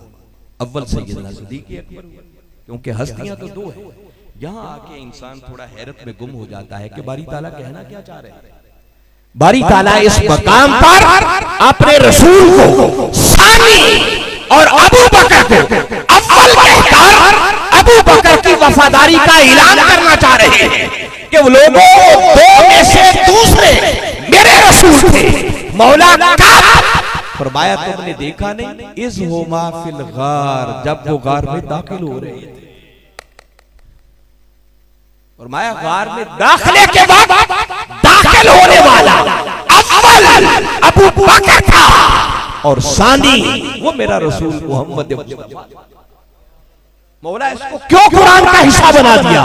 फरमाया कुरान का हिस्सा बना के अबू बकर की वफादारी बताना चाह रहा हूं कि अबू बकर को अपनी जात के हवाले से डर न था। अगर अपनी जात का डर होता अबू बकर पहले गार में न जाता। अबू बकर ने पहले गार में कदम इसलिए रखा ताकि जान जाए तो अबू बकर की जाए मेरे मुस्तफा को। और चश्मे फलक ने वो मंजर देखा कि फिर अबू बकर अजदहा के मुंह में अपना पांव देंगे।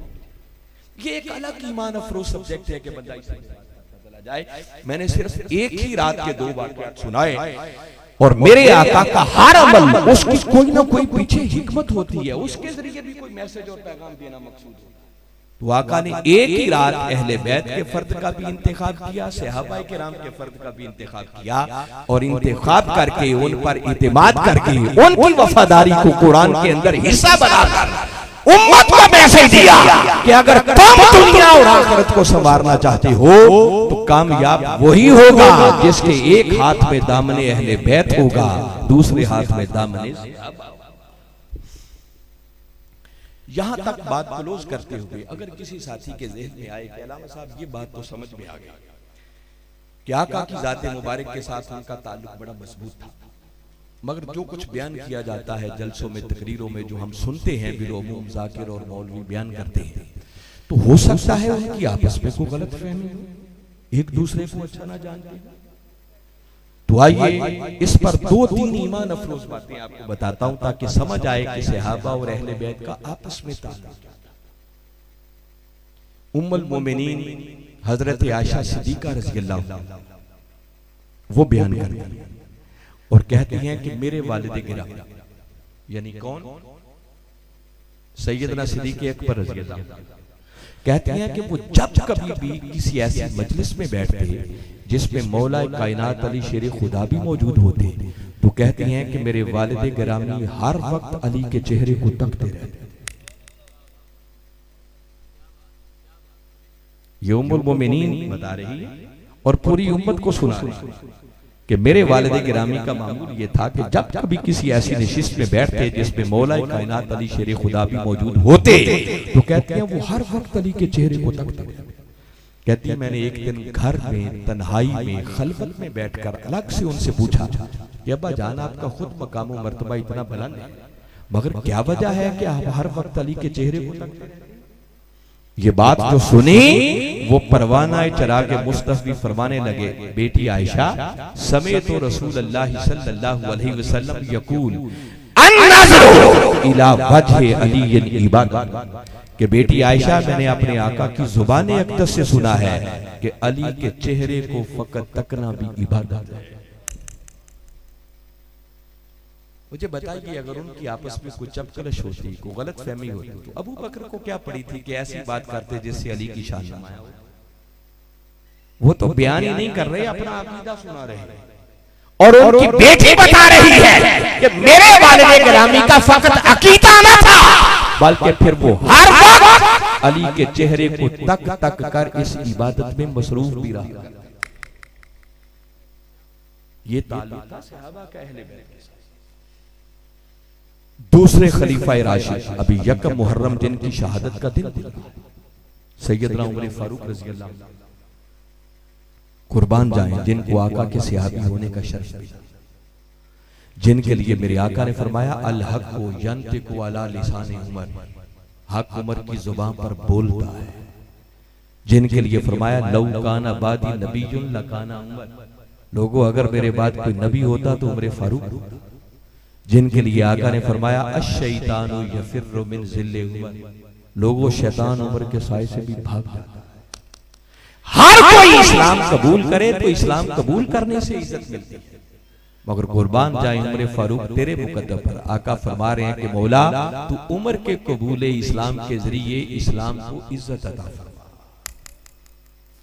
हर कोई मुरीद बनकर आया, मगर उमर फारूक वो हैं जो मुरीद तो थे ही, मगर मुरीद होने के साथ साथ रसूल की मुराद बनकर आका ने मांग कर दिया।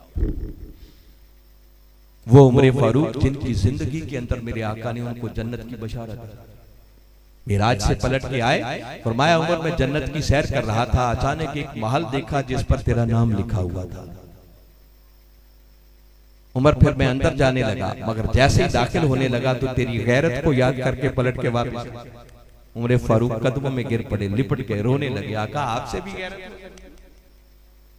वो उमर फारूक जिनकी शहादत की खुशखबरी आका ने उनकी जिंदगी में अता कर दी, और इससे बढ़कर उनका शर्फ, उनकी अज़मत और फजीलत क्या होगी कि जिनको आज भी कमली वाले आका ने अपने कदमों में जगह दे रखी। वो उमर फारूक जो खुद इतनी अजमतों के मालिक हैं, आइए बताऊं अहले बैत के साथ उनका ताल्लुक क्या था। ये अजमतें इसलिए बताएं कि आगे मैं आपको एक मैसेज देना चाहता हूं कि सहाबा अहले बैत से कैसे। मारूफ वाकया है, आपने सुना है, मैं सादा लफ्जों में अर्ज कर रहा हूं। इमाम अली मकाम इमाम हुसैन अलैहिस्सलाम और सैयदना उमर फारूक रज़ी अल्लाह ताला अन्हु के साहबजादे छोटे बच्चे थे, बाहर गली में खेलते खेलते किसी बात पे झगड़ा जो हुआ तो इमाम अली मकाम उन्हें फरमाने लगे, अरे तुम तो हमारे गुलाम ज़ादे हो और हमसे झगड़ते हो। नवासा रसूल ने गलत बात नहीं की थी, जिन्होंने मेरे आका की जुबान अक़दस चूसी हो, गलत बात कभी उनकी जुबान पर आ ही नहीं सकती। उन्होंने जो फरमाया था हक फरमाया। और अगर कोई पूछे कि क्या जुमला था कि तुम हमारे गुलाम ज़ादे हो, हक इसलिए था कि इमाम अली मकाम ने उमर फारूक को अपने नाना की बारगाह में आते जाते तो देखा ही होगा, तो भाई वो गुलामों वाला हाल ही तो उनका था, और इसी गुलामी पर तो वो फख्र किया करते थे। आका की मजलिस में बैठते तो यूं बैठते कि कहीं हरकत ना हो, सरों पर परिंदे बैठे हैं वो उड़ जाए। गुफ्तगू करते तो सरगोशियां करते, आवाज भी ऊंची नहीं होने देते। और उमर फारूक तो नारा लगाया करते थे, अना अब्दुहु व खादिमुहु, लोगों में अपने आका का गुलाम भी हूं और उनका नौकर भी हूं, खादिम भी। हमने आका को देखा नहीं, एक झलक नसीब नहीं। 14 सदियां बीत गईं, हमारी गुलामी का आलम यह है कि नारे लगाते फिरते हैं, गुलामी रसूल में मौत भी कबूल है।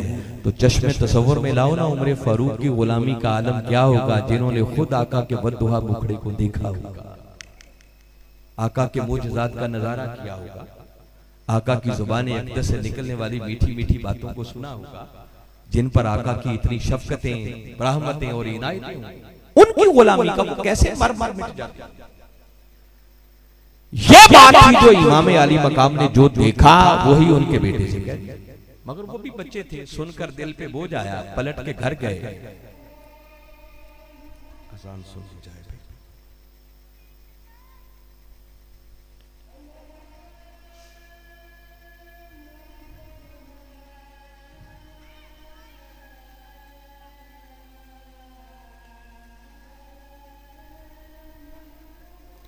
अल्लाह अकबर, अल्लाह अकबर।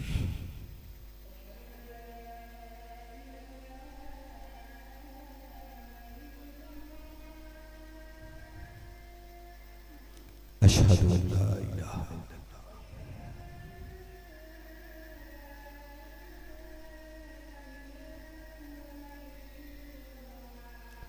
अशहदु अल्ला इलाहा इल्लल्लाह।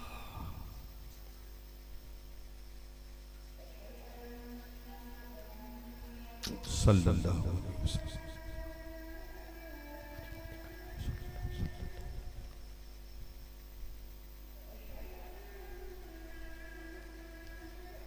सल्लल्लाहु अलैहि वसल्लम।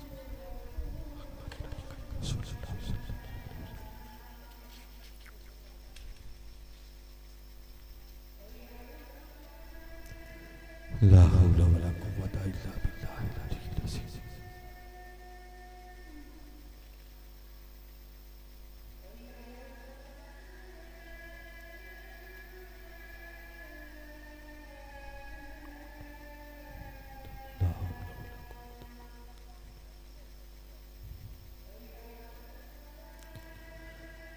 ला हौला वला कुव्वता इल्ला बिल्लाहिल अलिय्यिल अज़ीम।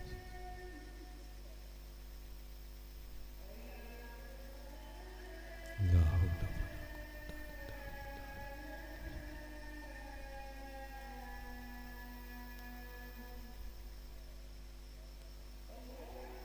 वला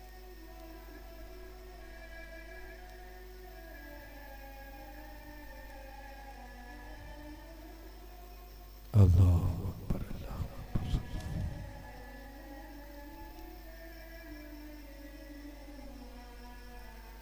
इल्लल्लाह। अल्लाहु अकबर हाज़िहि दावती ताम्मा वस्सलातु अल-क़ाइमा आति मुहम्मदन अल-वसीलता वद-दरजतल रफ़ीआ वबअसहु महमूदन अल्लज़ी वअदतहु वरज़ुक़ना शफ़ाअतहु यौमल क़ियामह इन्नका ला तुख़लिफ़ुल मियाद। ला इलाहा इल्लल्लाह। तो हाज़रीन मुकर्रम में अर्ज़ कर रहा था कि जब इमाम अली मकाम इमाम हुसैन अलैहिस्सलाम ने उनसे ये जुमला फरमाया कि तुम तो हमारे गुलामज़ादे हो और हमसे झगड़ते हो, तो वो बोझल दिल लेकर पलट के घर गए और अपने वालिद गिरामी से अर्ज़ करने लगे कि आज हुसैन ने ये ताना दिया। बस उमर फारूक रज़ी अल्लाह तआला अन्हु ने जैसे ये बात सुनी तो उनकी आंखों में चमक आ गई।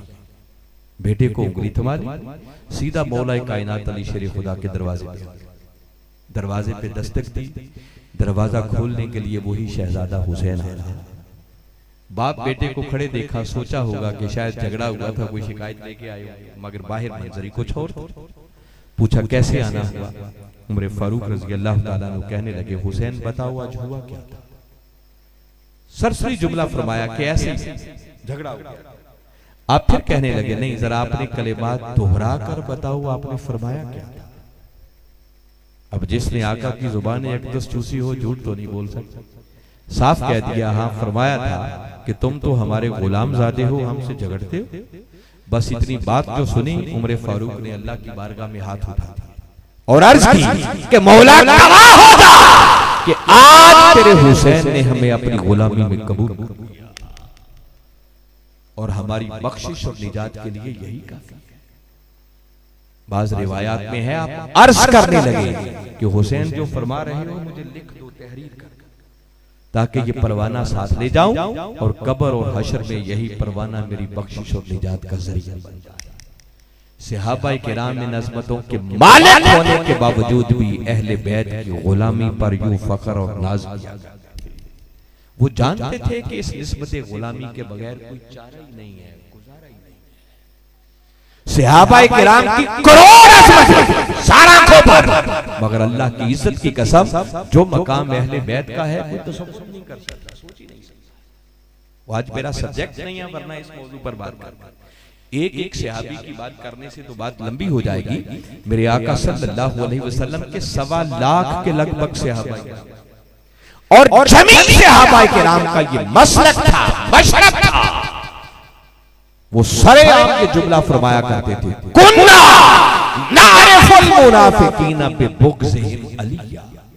सहाबा किराम कहते हैं कि ताजदारे कायनात सल्लल्लाहु अलैहि वसल्लम के पर्दा फरमा जाने के बाद अगर हमें किसी की पहचान करना होती कि ये मोमिन है या मुनाफिक, तो अब सहाबा किराम का मयारे पहचान देखें, उनकी पहचान का पैमाना क्या। कहते हैं अगर मोमिन और मुनाफिक की परख करना होती, पहचान करना होती तो क्या करते। कहते उसके सामने हम अली का नाम लेते, अली का जिक्र करते।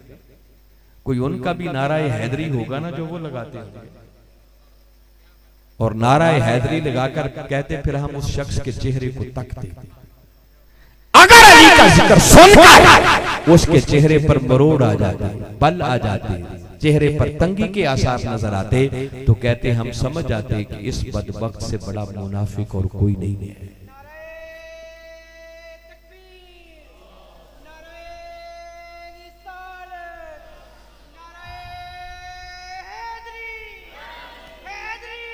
और अगर अली का जिक्र सुनकर उसके चेहरे पर खुशी की लहर दौड़ जाती, तो कहते हम उसे मोमिन समझ के गले लगा दिया।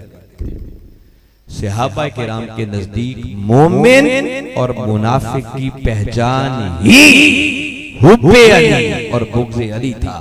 जिस दिल में अली की मोहब्बत देखते उसे मोमिन समझते, और जिस दिल में अली का बुग़्ज़ देखते उसे मुनाफिक समझते। ये सहाबा किराम का मयारे पहचान था, और ये उन्होंने पैमाना खुद नहीं बना रखा था। सहाबा किराम के पास जो कुछ था वो अताए मुस्तफा थी। उन्होंने आका की बारगाह अक़दस से लिया। उन्होंने सुन रखा था कि मेरे आका सल्लल्लाहु अलैहि वसल्लम ने अली को मुखातिब करके फरमाया था कि अली सिवाय मोमिन के तुझसे मोहब्बत कोई नहीं कर सकता, और सिवाय मुनाफिक के तुझसे कोई नहीं रख सकता। सहाबा किराम ने जो सुना अपनी जिंदगियों के अंदर उसी को मोमिन और मुनाफिक की पहचान का मयार, ये निस्बत, ये तादाद। और ऐसा नहीं था कि सहाबा किराम अहले बैत से मोहब्बत करते थे और माज़अल्लाह अहले बैत के लोग उनको अच्छा नहीं समझते। नहीं, वो भी इसी तरह मोहब्बत करते। मौला कायनात अली शेर खुदा रज़ियल्लाहु ताला अन्हु एक दिन जा रहे, एक मस्जिद के करीब से गुजरे तो मस्जिद में चिराग जल रहा। लोग पहले मस्जिदों में चिराग नहीं जलाते। इस काम का आगाज सैयदना उमर फारूक रज़ियल्लाहु ताला, जब मौला कायनात अली शेर खुदा ने जलता हुआ चिराग देखा तो रुक गए, और रुक कर हाथ उठाकर अल्लाह की बारगाह में अर्ज करने लगे कि मौला, जिस तरह उमर ने तेरे घर को रोशन किया है, तू उमर की कब्र को रोशन। मुझे बताएं, उनकी कोई गलत फहमी होती, जब कलश होती तो अली को क्या पड़ी थी कि उमर फारूक के लिए ये दुआ करते। उनकी कोई गलत फहमी नहीं थी। सैयदना उस्मान गनी रज़ियल्लाहु ताला कुर्बान जाए उनकी अज़मत पर, उनकी शान पर, जिनको ज़ुन्नूरैन होने का शर्फ मिला, जिनकी अक़द में मेरे आका की यके बाद दीगरे 2 साहबजादियां। एक बेटी का विसाल हुआ, आका ने दूसरी बेटी का निकाह कर दिया। जब दूसरी बेटी का विसाल हुआ तो एक रिवायत में है मेरे आका फरमाने लगे कि अल्लाह की इज्जत की कसम, जिसके कब्जा कुदरत में मुझ मोहम्मद की जान है, अगर मेरी 40 बेटियां भी होती तो एक एक करके यूं ही उस्मान के अक़द में दे। और आका के इस फरमान का अहले बैत के लोगों पर इतना असर हुआ कि अहले बैत के लोग बाद में अपनी बेटियों के रिश्ते उस्मान की नस्लों को भी दे देते। मगर ये रिश्तेदारियां बताता कोई नहीं है, इन मौजूआत पर बात कोई नहीं करता। ये वही उस्मान गनी रज़ियल्लाहु ताला अन्हु है कि जब मौला कायनात अली शेर खुदा के निकाह का वक्त आया तो आका ने पूछा था ना, अली क्या है पास? अर्ज किया, आका एक तलवार है, एक ज़ेरा है। फरमाया तलवार रख लो, जिहाद में काम आएगी, ज़ेरा बाजार में।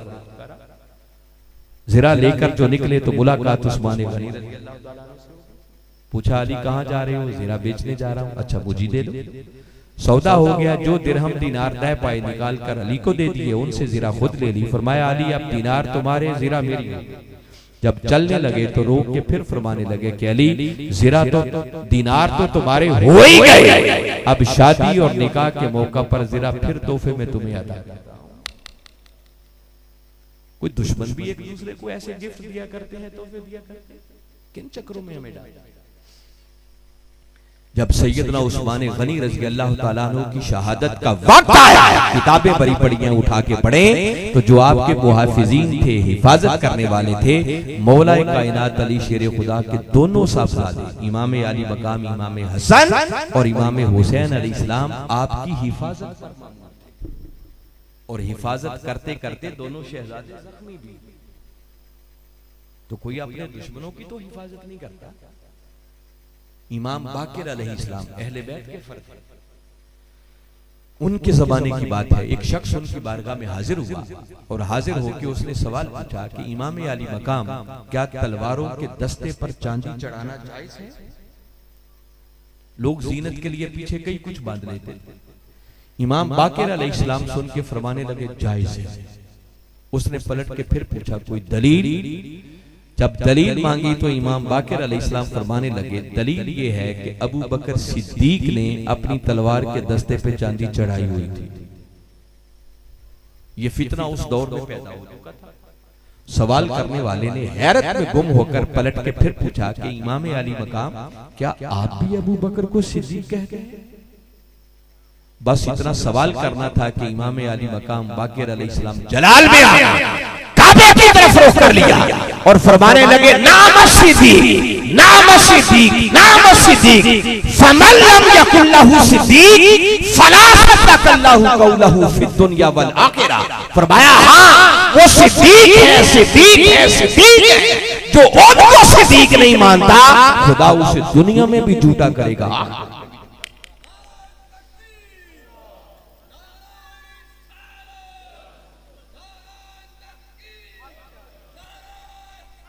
ये ताल्लुक था सहाबा, लोगों उनकी कोई गलत फहमी नहीं थी, कोई चपचलश नहीं थी। सहाबा और अहले बैत का ताल्लुक, और जो जो गलत फहमियां लोग पैदा करने की कोशिश करते हैं, किसे घड़ घड़ के सुनाते हैं ना, वो बागे फतह का मामला आ गया, फिर और इस तरह के बहुत सारे इख्तिलाफी मसाइल, अगर इन पर पढ़ना हो, इन पर सुनना हो, तो वक्त के मुजद्दिद हुजूर शेखुल इस्लाम प्रोफेसर डॉक्टर मोहम्मद ताहिरुल कादरी की 50 घंटे की गुफ्तगू है।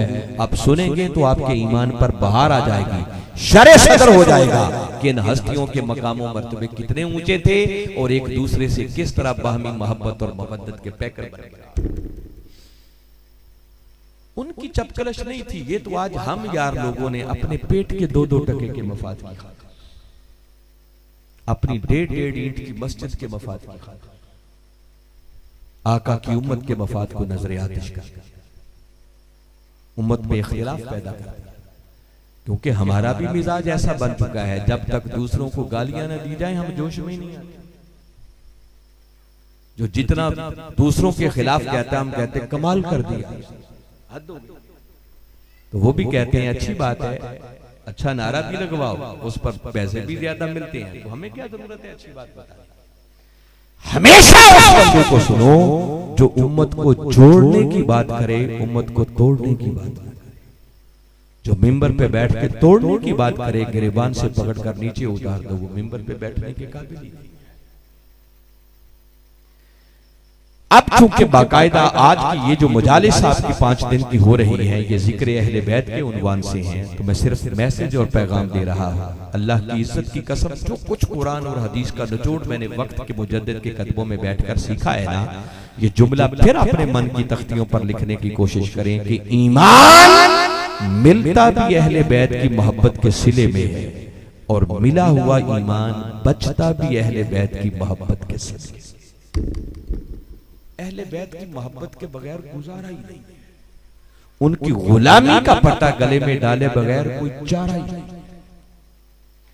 कभी ऐसा ना समझे कि शायद अहले बैत से मोहब्बत करना ये शिया लोगों का, हमने ये मोहब्बत सारी उनके खाते में डाली। याद रखें अहले बैत की मोहब्बत शियत नहीं, अहले बैत की मोहब्बत ऐने ईमान है। अभी एक अलामा साहब ने यहाँ स्टेज पर आकर एक आयत की कुछ कलिमात तिलावत किए, मैं उसी से सिर्फ एक दलील आपको देना चाह रहा हूँ कि इस मोहब्बत की अहमियत क्या है। सूरह शूरा 42वां सूरा है, उसकी आयत नंबर 23 का दरमियानी हिस्सा है। बारी ताला ने अपने महबूब से मुखातिब होकर फरमाया, कुल महबूब अपनी मीठी मीठी जुबान से ऐलान कर दो, फरमा दो, ला असअलुकुम अलैहि अजरा इल्लल मवद्दत फिल कुर्बा। महबूब ने बता दो कि लोगों, मैंने जो कुछ तुम्हें दिया उस पर तुमसे कोई अजर, कोई मुआवजा तलब नहीं करता, इल्लल मवद्दत फिल कुर्बा। हाँ, अगर मेरी वफादारी का हक अदा करना चाहते हो, मेरी गुलामी का दम भरना चाहते हो, तो तकाजा सिर्फ एक है कि फिर मेरी कराबत से मवद्दत रखना। इस पर बड़े खिताबत सुने होंगे, कभी मौका आया तो मैं इंशाल्लाह सुनाऊंगा इस आयत पर, मगर आज सरे दस्त अहले बैत की मोहब्बत की एक बात बता रहा हूं। जब ये आयत करीमा उतरी और मेरे आका ने ये आयत करीमा सहाबा के सामने तिलावत की, तो सहाबा किराम अरबी लोग थे, उनकी लैंग्वेज जुबान अरबी थी। हम तो कुरान की आयत पढ़ते और सुनते हैं तो समझ नहीं आती ना, मगर सहाबा किराम जब सुनते तो कुछ समझ उनके मौके पे आ जाती। सुनते ही उन्होंने एक सवाल आका की बारगाह अक़दस में, उस सवाल के कलिमात बड़े खास हैं। पलट के अर्ज करने लगे कि या रसूल अल्लाह सल्लल्लाहु अलैहि वसल्लम, मन कराबतुका हाउलाई अल्लज़ीना वजबत अलैना मवद्दत। बड़े खास कलिमात हैं, मैं रूटीन की बात नहीं सुना रहा, एक खास बात पर मुतवज्जे कर रहा। सहाबा किराम ने इस आयत करीमा को सुनकर तो एक मफहूम पहला अखज़ किया, जो उनका सवाल बता रहा है। अर्ज करने लगे कि या रसूल अल्लाह सल्लल्लाहु अलैहि वसल्लम, वो हस्तियां कौन हैं? आपकी उस कराबत से मुराद कौन लोग हैं जिनकी मोहब्बत, जिनकी मवद्दत इस आयत के जरिए अल्लाह ने हमारे ऊपर वाजिब करा। वाजबत अलैना, कौन सा लफ्ज इस्तेमाल किया? ये वाजबात, ये तफसीर आका ने नहीं की, ये सहाबा ने सुनते ही एक मफहूम अखज़ कर दिया कि कुछ हस्तियां हैं जिनकी मोहब्बत को अल्लाह ने इस आयत के जरिए हमारे ऊपर वाजिब करा दिया। तो सहाबा किराम का फहम, उनकी समझ बता रही है कि कुछ हस्तियां हैं जिनकी मोहब्बत सिर्फ मुस्तहब अमल नहीं है, खाली सुन्नत ही नहीं है कि आका मोहब्बत करते थे हम भी करें, कोई रस्मी मोहब्बत नहीं है।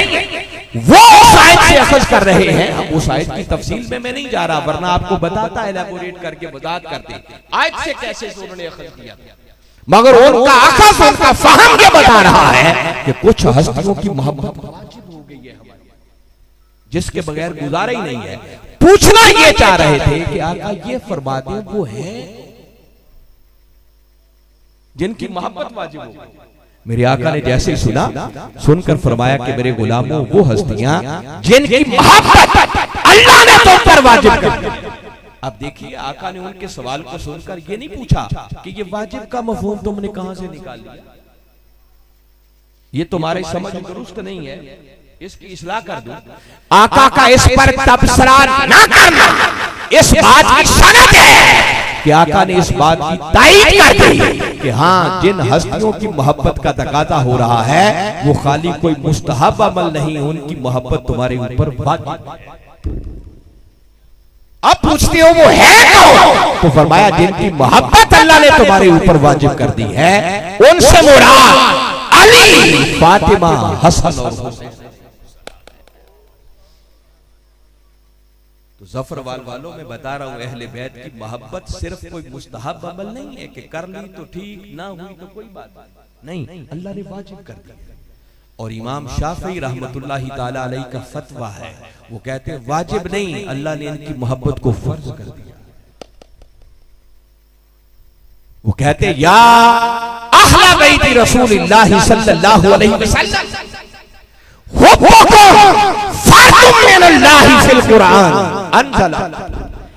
रसूल की अहले बैत, अल्लाह ने कुरान के जरिए तुम्हारी मोहब्बत को हमारे ऊपर फर्ज।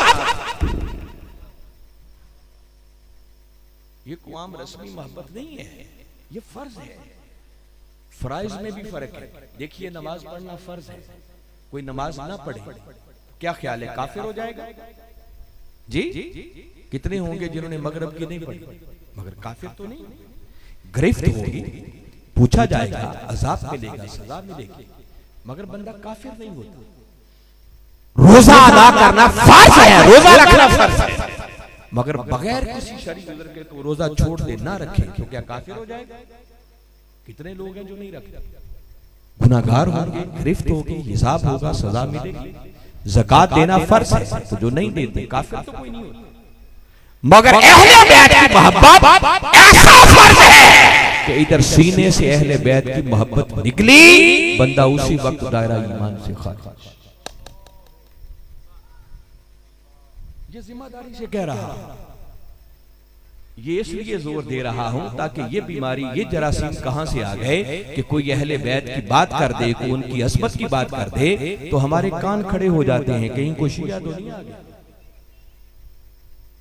कोई नारा हैदरी लगा दे तो कई लोगों को तकलीफ होती है, इस पर कान खड़े हो जाते हैं कि कहीं कोई शिया तो नहीं आ गया। मैं ये समझा रहा हूं कि लोगों, अहले बैत की मोहब्बत शियत नहीं, अहले बैत की मोहब्बत ऐने ईमान है। इस मोहब्बत के बगैर ना ईमान मिलता है, ना मिला हुआ ईमान। मैं सिर्फ एंड करते हुए ये बता रहा हूं, कभी अपनी हिस्ट्री पढ़े, अपनी तारीख। आपका कौन सा बड़ा है जो अहले बैत की गुलामी और मोहब्बत में फना नजर नहीं? कोई बड़ा बन नहीं सकता जब तक कि वो पहले अहले बैत के दर का सग नहीं बनता। कोई इमाम नहीं बन सकता जब तक कि वो अहले बैत की गुलामी का पट्टा अपने गले। हम अपनी हिस्ट्री को भूल चुके हैं। मैं ऐसे ही चलते चलते दो तीन बातें आपके गोश गुजार करता। आप अक्सर एक दुआया रुबाई पढ़ते हैं, इलाही बहक के बनी फातिमा के बर कौले ईमा कुनी खातिमा, अगर दावा तुमरत कुनीवर कबूल मनो दस्त दामाने आले रसूल।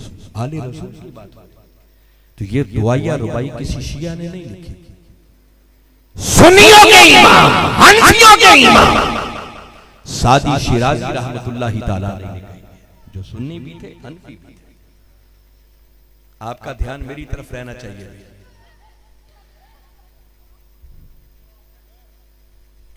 अक्सर आप ये शेर गुनगुनाते हैं कि तेरी नस्ले पाक में है बच्चा बच्चा नूर का, तू है ऐने नूर, तेरा सब घराना नूर का।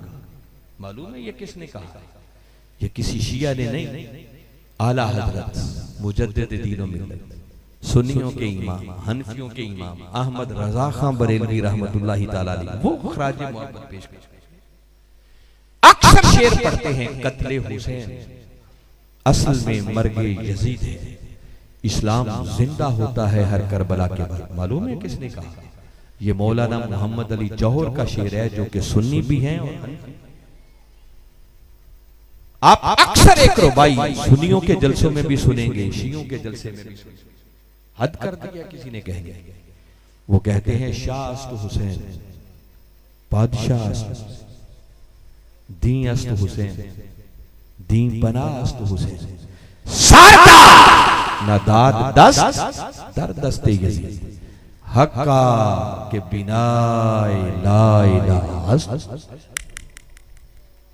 ये किसी शिया ने कहा है? सुन्नियों के इमाम, चिश्तियों के इमाम ख्वाजा अजमेर मोइनुद्दीन चिश्ती अजमेरी रहमतुल्लाह। कोई मौलवी ऐसी बात करता, लोग फतवे लगाते, मगर उनकी जुबान से निकला है, हर किसी ने सरे तस्लीम खम किया। वो कहते हैं हुसैन बादशाह है, और हुसैन बादशाह ही नहीं, हुसैन बादशाहों का भी बादशाह है। और आगे कहते हैं हुसैन के लोगों 10 मुहर्रम के दिन करबला के मैदान में नवासाए रसूल ने अपने नाना के दीन के तहफ्फुज के लिए कुर्बानियों की वो तारीख रकम की कि अब हुसैन सिर्फ एक शख्सियत का नाम नहीं है। कहते हैं अब हुसैन दीन है और दीन हुसैन है। ये किसी शिया ने नहीं कहा, ये आपके बड़े हैं जो कहते हैं। और दीन पनाह तो हुसैन कह के फरमा रहे हैं कि दीन को पनाह भी मिली तो हुसैन के दामन में मिली। और आगे नचोड़ दिया, कहते हैं सरदार हुसैन ने सर तो दे दिया, न दाद 10 दर दस्ते यजीद, मगर यजीद के हाथों में हाथ नहीं दिया। हक्का के बिना ला इला हस्त हुसैन। और हक और सच बात तो ये है कि ला इला की असल बुनियाद ही हुसैन।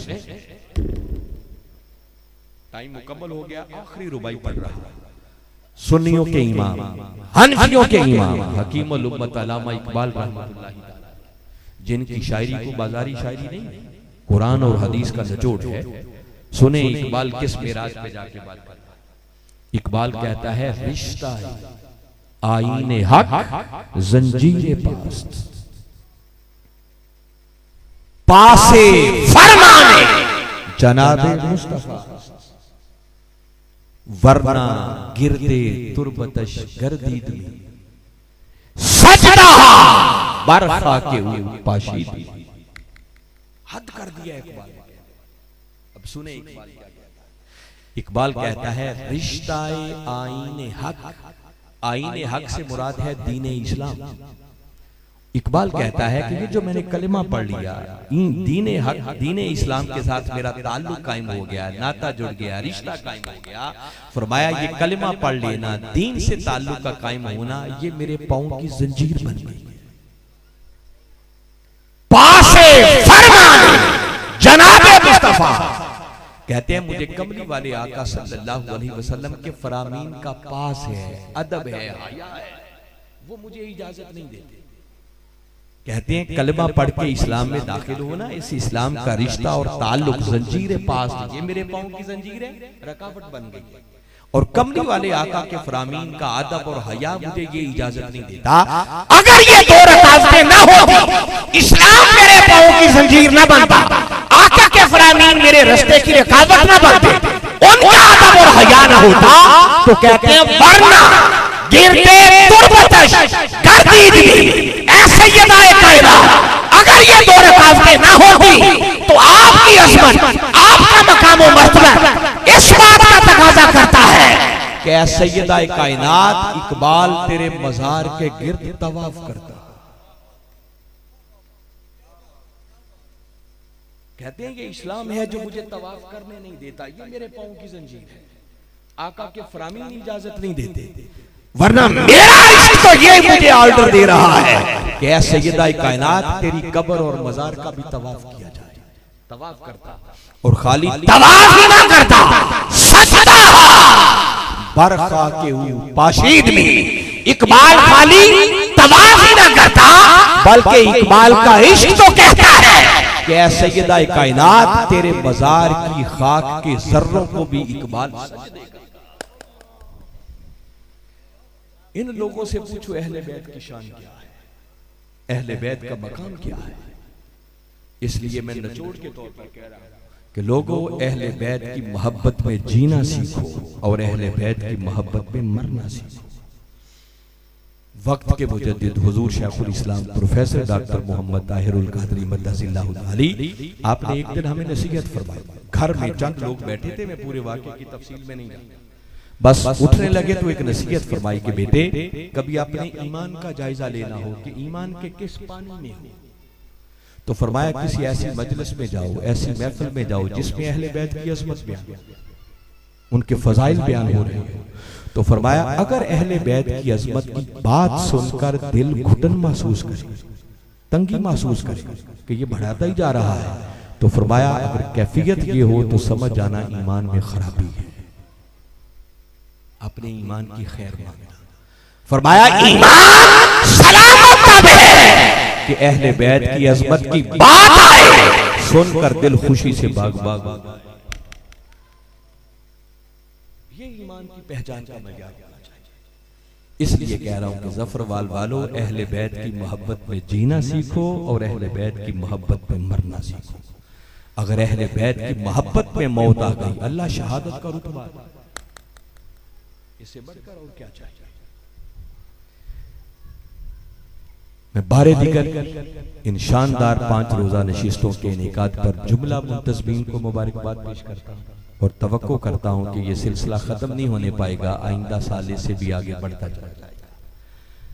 नौजवान नस्ल तक, उम्मत तक ऐसा पैगाम पहुंचना चाहिए और आइंदा से अल्लाह करे आप 10 रोजा नशिस्तों का एहतमाम करें। अहले बैत का जितना जिक्र करेंगे उतनी अल्लाह बुलंदियां। और इन नशिस्तों को अपनी दरसगाहें बनाएं। अच्छा लगा है आपने बड़ी यकसुई के साथ बैठकर सुना है, आपके सुनने की भी दाद देता हूं। इस पर भी दुआ करता हूं कि अल्लाह आपको और इसमें बरकत दे। और ऐसे ही संजीदा माहौल में बात करने का मजा भी आता है। बस मिनहाजुल कुरान का पैगाम, कुरान का पैगाम, कमली वाले आका का फरमान यही है कि लोगों जो मेरे अहले बैत की मोहब्बत की कश्ती में सवार हो गया बस निजात पा गया, और जिस बदबख्त ने एराज किया, मुंह मोड़ा, फरमाया वो गर्क हो गया, तबाह हो गया। अल्लाह हम सबको अहले बैत की सच्ची और सच्ची गुलामी का पट्टा अपने गले में डालकर सहाबा किराम की ताजीम करके अपनी दुनिया और आखिरत को संवारने की तौफीक अता फरमाए। वमा अलैना इल्लल बलाग।